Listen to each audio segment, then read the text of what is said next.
I do deliveries for my local Papa John's. I'm in college, so this is just one of the few jobs I could choose from. A few of my friends work here too, but we're all delivery drivers, so even when we have the same shifts, we don't really see each other. Anyway, this happened to me last December while I was picking up some extra shifts before Christmas. This night, it was snowing a good amount, making deliveries take longer than usual, while also getting more deliveries than usual. I was never too stressed about work, though having to go non-stop for hours on end was definitely not as enjoyable. At 9:30, I grabbed my next set of orders to deliver and got in my car to get the directions up. I had 2 orders, and the houses were just 5 minutes from each other, but they were both pretty far from the shop. They were 15 minutes away, which was more like 25 minutes in this weather. The first part of the drive was normal, but then it began taking me toward the less visited part of town. The houses here were older, and most of the shops in the area had closed. Nobody ever came around here unless they lived here, because it was so old and just wasn't up to today's standards. After 20 minutes of driving, I pulled into one of the neighborhoods and drove down the road toward the first house. The road was very bare, no cars parked on the side, and most of the houses kind of looked empty. Once I got to the first address, I parked on the road and walked up to the front door. A kind old man answered the door and paid for the pizza. Then I went back and set the directions for the next house. It was in the same neighborhood, but I realized as I drove that it was taking me deeper into the neighborhood, to the point where there were less houses and more space between them. By the time I got to the address, I couldn't see any other houses around. It was just trees surrounding the area. Again, I parked on the street and walked up to the front door. I knocked and waited patiently on the porch. It was pretty cold out though, and the snow making my clothes soaked wasn't helping. Finally, after a minute, the door opened. It was a middle-aged woman who looked like she'd just woken up. Her hair was messy, and she had tired, emotionless eyes. "I have your order here for 2 pizzas," I said, holding out the boxes and giving her the total to pay. She took the boxes and placed them on the table next to her, then told me to wait a moment for her to get cash. Another minute went by before they opened the door again. She started sifting through some cash, counting it slowly and trying to add it all up. There was definitely something weird about her. It's hard to pinpoint what it was exactly, but everything she was doing was just very odd. Then, as if she wasn't struggling enough on counting the cash, she started up small talk with me. Normal stuff, like how my day was and all that. I responded politely, but it was just really weird, like she was stalling. At some point while she was talking, I looked back at my car just to distance myself from the uncomfortable situation for a moment, but I was quick to see a man standing right next to it. He was looking in the windows and doing something to the door, but when I looked back at the woman, her face had shifted into anger. I figured it all out too late though, as she reached out and grabbed me, then started yelling to the man by my car. He turned around and started sprinting towards us as the woman tried to pull me into the house. I pushed her away and broke free. Then my instincts took hold of me and I sprinted into the trees. I could hear the man's heavy footsteps crunching in the snow behind me all the way through the forest, until finally they started to fade away. After 2 minutes of sprinting, I stopped to catch my breath. Luckily, the moon was lighting up the forest enough for me to navigate through it and back to one of the streets in the neighborhood. I called 911 once I got service, and after 10 minutes of waiting in the cold, an officer arrived.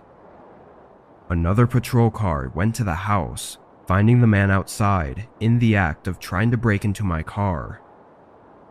To keep things from dragging on, basically the motive was likely due to the couple running out of money and resorting to robbing my vehicle. The whole distraction was so that the man could rob my car without me ever knowing, but since I saw what he was doing, it's not really clear what they would have done.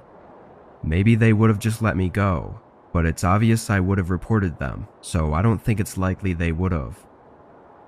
I'm just thankful for getting away unharmed, and for being the first victim they tried it on before getting arrested, and never having the chance to do anything to anyone else.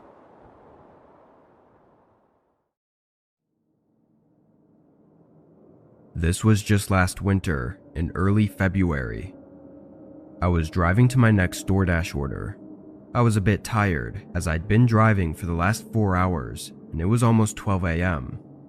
After this one, I was definitely calling it a night and heading home, as I was worried about getting sleepy on the road, especially with all the ice and snow. I was driving down a fairly empty road though. It was a side road that connected 2 of the main towns in our city, but there was a 5-mile stretch that had nothing. No buildings or houses or anywhere to stop.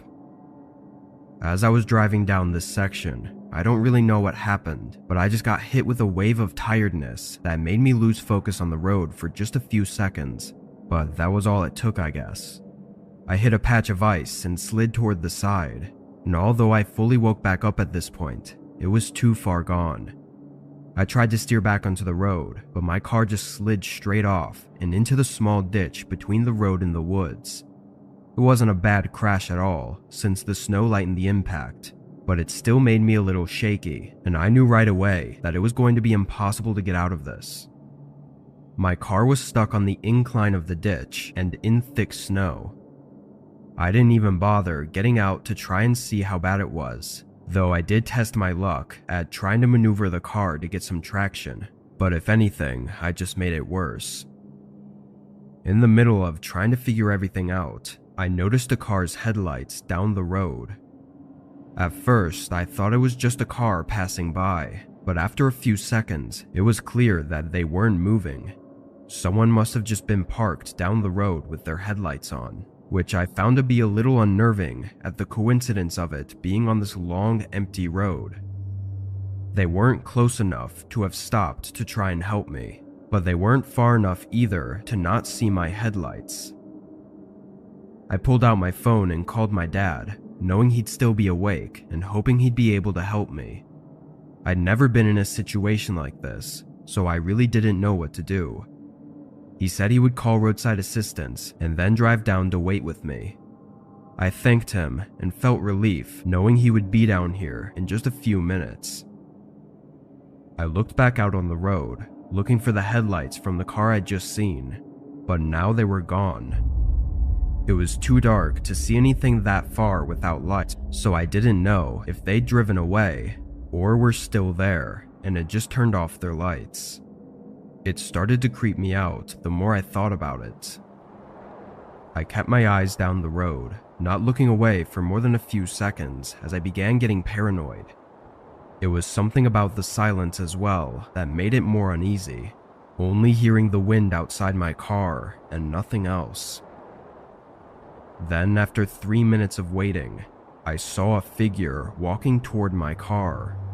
He was down the road, coming from the direction where the headlights had been. I watched him as he slowly made his way through the snow, getting to just about 15 feet from the front of my car. Then he stopped. He stood there in the snow, facing me, but not moving. I couldn't see much of him as he had a hoodie covering his face, but the way he just stood there in my headlights started to terrify me. After a moment, I honked my horn softly a few times, just to let them know that I was in the car and that I could see them. They still didn't move or acknowledge me, but just as I was pulling out my phone to call my dad again, the man turned around and walked away, disappearing down the road. I still called my dad to let him know about this really strange person that was out here, and he said he was just a minute away. I stayed on the phone with him this time, and only 30 seconds later, I saw headlights turn on down the road and begin moving toward my car. Once they were right across the road, They parked and turned off their lights. I couldn't see over the ditch, but I heard a door open as I yelled through the phone what was going on. But then my dad's car pulled right in front of my view and screeched to a stop. I heard him yell at someone as they got back in their car and sped away. They didn't come back, but my dad said the guy was holding something in his hands that looked like he was going to break into my car with.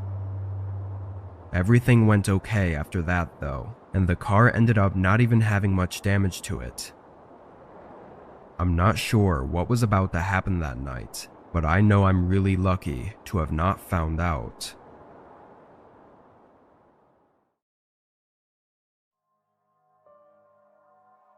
I do Uber Eats on the weekends, and sometimes on days when school is out. This happened just a couple weeks before our school's holiday break. It was a Friday night, and I didn't have any plans at all, so I figured why not make a few bucks instead of being bored and laying around the house all day. I started driving and set up the app to start getting orders. It wasn't snowing out, but it was really cold and windy, and there was still a thin layer of snow on the roads from earlier in the day. I think it was 6 p.m. when I started, and I did a few orders before I got one to pick up from a nearby Burger King. Once I got the food, I checked on the app where I was going. It was clear at first that it wasn't a house address, but when I zoomed in, I was a little more confused to see it was at the corner of two streets, looking like maybe a gas station. Although finding it to be unusual, I clicked begin route and started driving over. I didn't think it was anything bad. I just thought it was going to be an awkward interaction, since I'd probably have to find the person in the parking lot and give it to them directly. Usually I never see the customers and just do a quick drop-off. As I got closer and drove up to the intersection it was at, I saw that it was a gas station that was right in the spot the directions were taking me. The gas station itself looked normal, but no cars were in the parking lot. I pulled in and parked in one of the spots at the back, then stayed in my car and tried to look around for anyone. The app should have let them know that I'd arrived, so I was expecting someone to be out here waiting for me. But even after a couple minutes, nobody was here. I sent a text through the app, just letting them know that I was in the parking lot and waiting for them. Then I got out of my car to see if I could get a better look around. The whole intersection was empty. No cars were passing by, and all the stores across the street seemed to be closed for the night. The longer I stood out there, the more unsettled I got. I checked my phone, still seeing no response from the customer. I was just about to get back into my car before a truck pulled into the gas station. They passed the pumps and drove right up to me, parking just a couple spots away. It was an older, dark red pickup with tinted windows. The first thought to come through my head was, why would they order for delivery if they were just going to end up driving here anyway? I'd thought before that maybe they were a worker at the gas station, or were just hanging out here for some reason, but now this was far more suspicious than it already was. The driver door opened and a man stepped out of the truck. From one look at him, he had a very disheveled appearance, like something you'd expect from someone living on the road. Even his clothes looked dirty, stained, and torn. As he got out, I held up the bag with a slight smile, but the man didn't even look at it. He kept his eyes locked on me as he approached, and something struck me, giving me the feeling to get out of there immediately. I set the bag on the ground, and almost right away, the man started walking faster as if he knew I was going to leave. I got in my car and started backing out just as the man got up to my door, but then he ran right back to his truck, leaving the food on the ground. As I left the gas station, I saw him back out quickly and start speeding toward the exit I was leaving from. I floored it, going through a red light and just speeding down the road until I got to where more cars were. The truck tried to follow me for a minute, but then turned away. Once I was safe, I called the police, but really nothing came of it. In the heat of the moment, I never even thought to check the man's license plate, though thinking back, I'm not sure if he even had one. I don't know what he was doing, or what would have happened if I didn't leave when I did, but knowing that I was so close to finding out is still horrifying.